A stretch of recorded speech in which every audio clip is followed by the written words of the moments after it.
Hi, I'm Jesse Ahmet, host of Valley News Now, and I'm here with Brian Cole, author, researcher on this amazing book, Once a Spud, Always a Spud. So, Hi, Jesse. yeah, it's so glad to have you here. Thanks for Absolutely. stopping in. Yeah, thanks for having us. Definitely.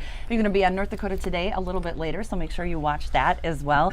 But we're going to just dive right in. This is so interesting, and I'm going to just let you drive. So we got this amazing book. Tell me kind of how it came to start, I guess I Sure. should say.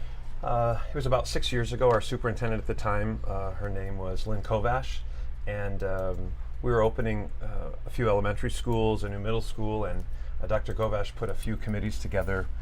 In Moorhead, we have a tradition of naming our schools after former educators. Reinertsen was a superintendent. Oh, neat. Hopkins was an elementary teacher.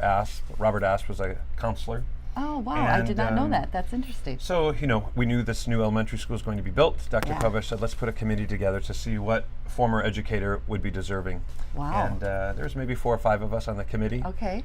I knew nothing. I love history. Yeah. I love our city, but I didn't know a lot about the history of Yeah. our school district. And went to the Clay County Archives, worked with Mark Peel, who's just Cool. an amazing man. And he said, Brian, there's not a lot of information on the Moorhead schools, at least in one source, but he gave me a few different brochures and a few newspaper articles, and that afternoon I found just some amazing stories. I went back to Cool. Dr. Kovash and shared a few stories, and she said, Brian, when I retire, let's write a book. Oh, wow.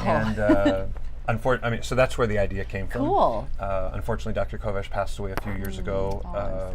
a short battle with cancer, but that's when the idea Yeah. stuck. And so we started a Spud Facebook history page. And I All kinda right. navigated Yes, through I'm that. going to get you here, and then, all right, it is all yours. So this was the brainchild of Pete Seljevold. His father was longtime athletic director at Moorhead High School. Cool. And he stopped me one day at school and said, Brian, we should start a place online where people can share their memories and photos. And, Oh, what a great idea. So we started this a few years ago, and we have almost 5,000 people who frequent. You're kidding. So if somebody graduated, or you had a great grandma that graduated in the 1930s, her way. name's in the book, and we're really excited about that part. That's amazing. So I'll just kind of walk you through what each of the chapters looks like, or I'll just take one chapter and just kind of show I mean, you this how is, it goes. it's really overwhelming, and the fact that the way that it came about is so cool.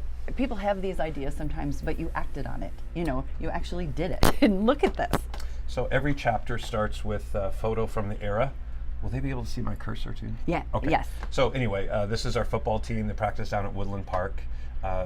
Many Moorhead Spuds will know this is Shockey Strand. If you've been in Moorhead a while, this is Lowell Bulger back in 1952 as the Wow. starting end, and he went on to be a teacher in Moorhead. So we always start with some type of a photo that's situated. Experience for those current students. Absolutely. His last name. Yeah. Probably spoke a different language at home. Yep. And yet look at the impact he had in our community. Yeah. And So please. it's pre-order only by Oh, October thank 1st. you. Okay, pre-order.